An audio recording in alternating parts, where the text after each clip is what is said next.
In our search for what makes a good goal, we've talked about the different types of goals and the learning that occurs under each type.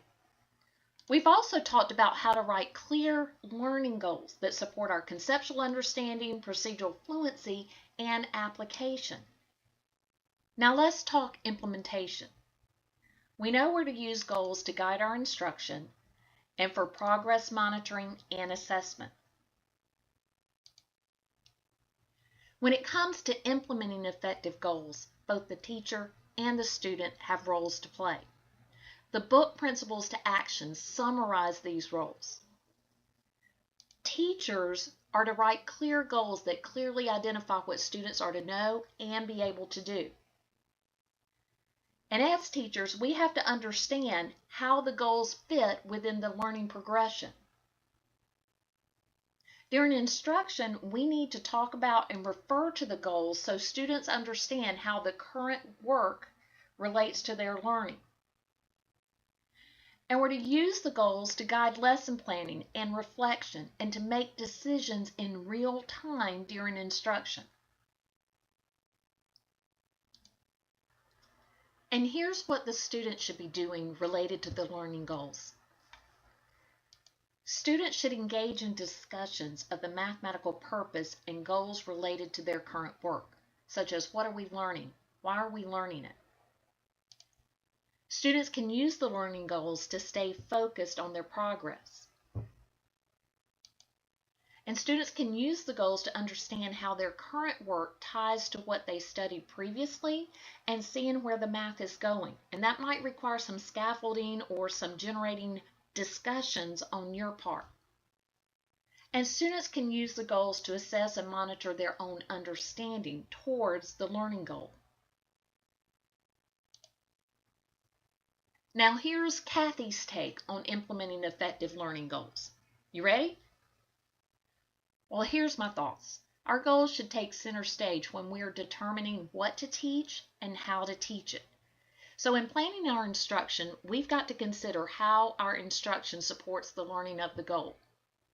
What instructional approach are we going to take?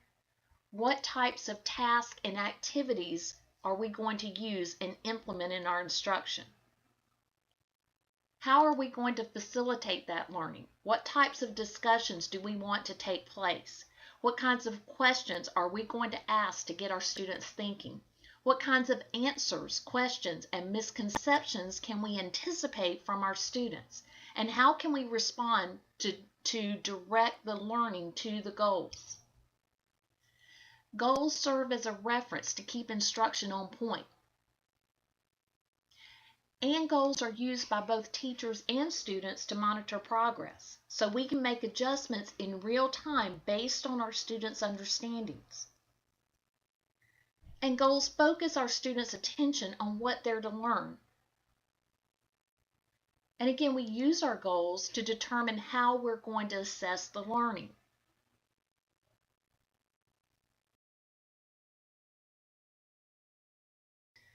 Well, effective goals that are well communicated and well implemented will rock student learning. Okay, that's a little cheesy, I know, my bad. But it is difficult to gain a full understanding of how to implement effective goals in a PD setting like this without seeing how it's modeled. So we're going to watch a video that highlights a teacher using her goals to facilitate her lesson. Before we watch the video, be sure to print out the narrative for the video and the triangle task and familiarize yourself with the triangle task. Those resources are found immediately following this video here. Once you've watched the instructional video, be sure to complete the remaining activities for this PD. All activities in the PD must be completed for you to earn credit for the course. No partial credit is given here, people. Well, I hope you've enjoyed this digital PD. Please give me some feedback. I'd love to hear your thoughts on how to improve our digital PD format or some suggestions for topics that you would like for a PD. And with that, this is Kathy Denny signing off. I hope you have a fabulous day.